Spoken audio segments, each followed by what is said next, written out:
sain kysymyksen, että miten saadaan jyrkennettyä palloontulokulmaa tai nyrkkejä pallon etupuolelle osumassa, jotka on molemmat kysymykset ihan valideja.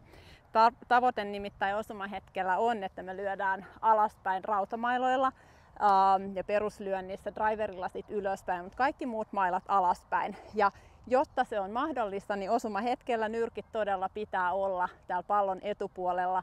Ja tämän tavoitteena on lisätä hyökkäyskulmaa tai jyrkkyyttä palloon tullessa.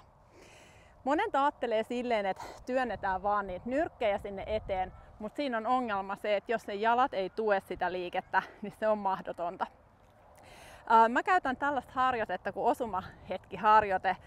Löytyy muuten myös mun kirjasta, jossa alkuasennossa haetaan jo paino kohteenpuoleiselle jalalle.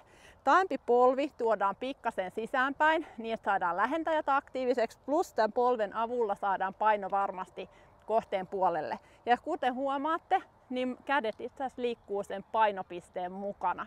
Eli se on manipulaatio, jossa yrität vaan työntää nyrkkejä eteen. Sä et itse asiassa varmaan osu palloon, jos sä teet sen vaan tuolta käsistä.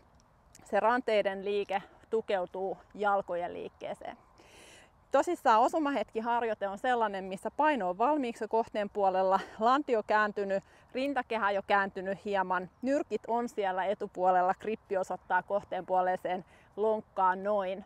Ja tästä tehdään pieni backswingi ja sen jälkeen haetaan vielä lisää painetta sinne alaspäin, mutta maasta voimaa hakien.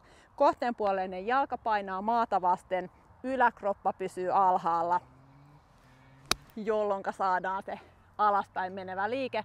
Parhaimmillaan sieltä lähtee maasta vähän divottia. Kun sä oot tehnyt tota harjoitetta, kannattaa tehdä ensin ihan kuivaharjoitteluna ja vaikka hitaasti miettiä, että miten sä pääset siihen osumahetki-asentoon, että sä oot tämän kohteenpuoleisen jalan päällä ja sitä vasten ikään kuin pääset lyömään.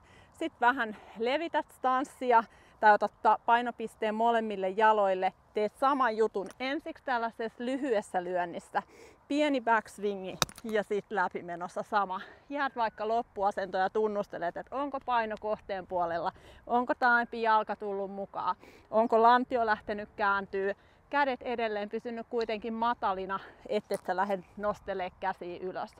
Ja sitten vaan viet sen saman täyteen lyöntiin, eli teet normi backswingin ja sieltä mallailet taas sitä samaa osumahetki-asentoa ja luotat, että se sieltä treenin kautta pikkuhiljaa alkaa tulee paremmaksi.